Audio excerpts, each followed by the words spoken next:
I'm going to do a quick video of how to roll cello today. This was by request and it may not be my fanciest video, but hopefully it will get the job done. So what you need is your cello. These are our small triangles. They're the pre-cut triangles, and the small size is the one that I use the most because I like to make small, kind of single serving cones, if you will. They serve more than one, but smaller, it makes for less waste for private appointments. You also need tape, potentially scissors, nail clippers if you're rolling your cones closed. If you're rolling them open, you may need a straight pen. I will show you how to roll cones both ways. First, we're going to take a single piece of cello and make sure that you're only getting one. It's really easy to accidentally pick up two at a time. So you're going to have your long side facing you. So we have our tip right here, our long side facing me. You don't have to do it this way. Other people do it other ways. This is how I do it. Start by putting your finger approximately in the center. And we're going to take our corner. I'm right-handed, so I take the right-hand corner. If you're left-handed, it's probably easier for you to do this. And we're going to take this corner and we are going to roll it up so that it creates a cone shape. Notice I did not fold this up. You see the difference here in what we have? That's a fold. This is a roll. So we actually have something you can stick your finger in there as opposed to a fold. So we're going to roll it and kind of grab it inside. At this point, I kind of pick it up and continue rolling while I'm holding that tip. And that tip is not closed. I don't know if you can quite see in the video. This is very open. You can about see the size of the tip maybe. And then once you get it to this point where we've got it mostly together, we are going to use this motion. So it is two fingers inside and it's a twist and a pull at the same time in order to make this into a nice sharp tip, which is what we want. And it will also shape your cone. So I like to roll my cones in a kind of long, thin shape. So that's what I'm going to do. So again, that exaggerated movement that I just showed you. And I'm going to keep going until I get a nice, long, slim cone. There we go. That's a pretty good one that I like. So what we have is this right here is super sharp. That's how you know you've got your roll right. This could almost draw blood. It's so sharp. There's no way even the thinnest henna could possibly get through this. It is a completely closed tip. And then we have this small little flag. So if that's the shape you want, you're going to take a smallish piece of tape, put it on near the bottom of that tip, and you're going to really carefully, first of all, I always make sure that that tape, there are no weird flags or anything on it, so it should be really flat. And then I'm going to carefully keep rolling my cone until my tape rolls all the way around with it. And you should have a perfectly smooth piece of tape. If you have like a little bit that is sticking out or whatnot, that can be annoying while you're working. So try to make your tape nice and smooth. If this little flag right here bothers you, then you can tape that down too. Absolutely not necessary. You're not going to get any leakage from that. But if that flag will bother you, go ahead and get it out of the way. The other thing is this little extra right here.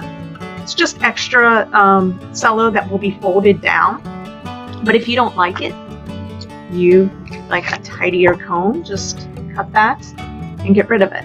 And that is a closed cone. So for a open cone, you're going to get another single sheet of cello. All right. So we're going to do the same thing. We're going to create our cone. Then we're actually going to use our pin here, and we're going to use that for when we actually shape the cone. We will roll our cone, slip our little straight pin in there, and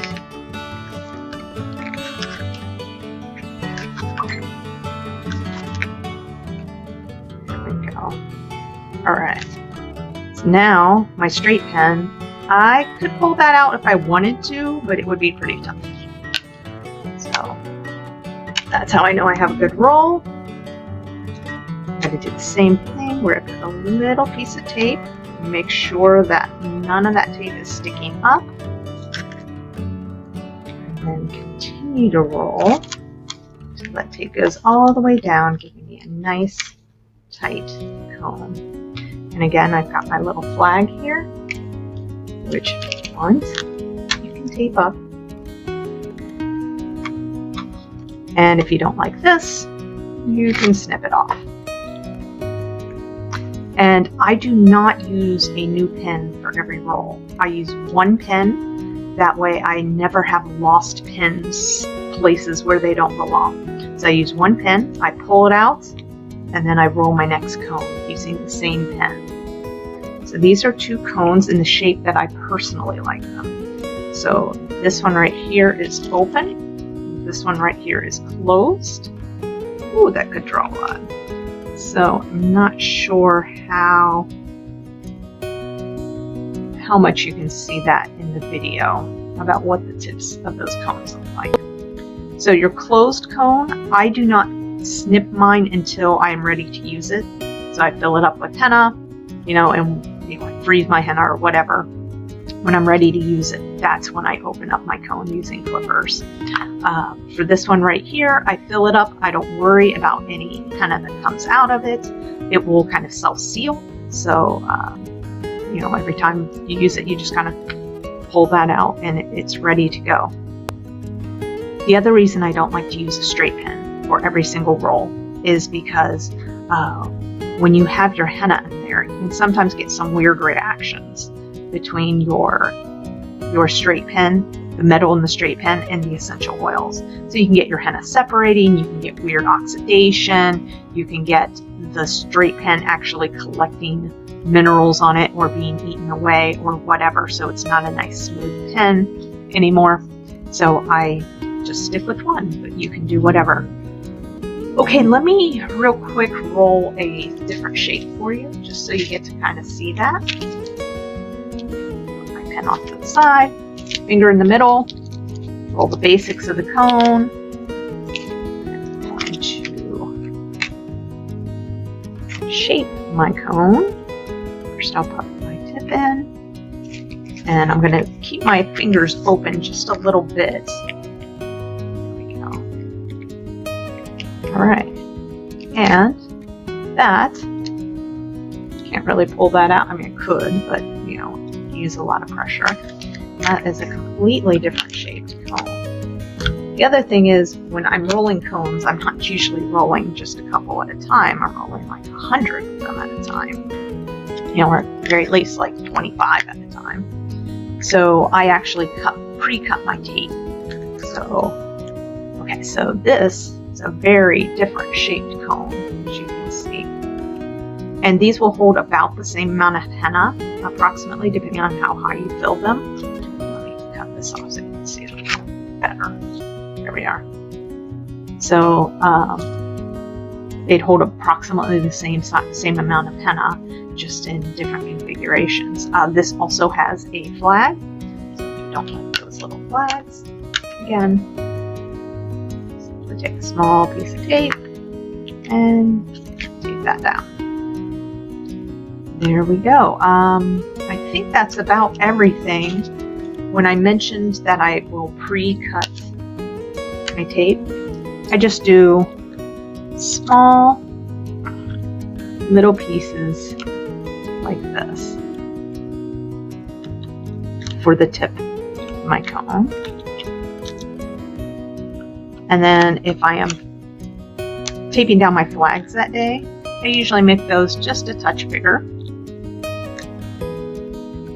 And see, I just keep them right there on the side of my thing, or on my mug that I have that I hold the cones in. And that makes it just a little easier to roll the cones without so much stopping and starting, stopping and starting. So I hope this was helpful. I know it is not my prettiest video, but I hope it did the job. And if you have any questions, shoot me a message.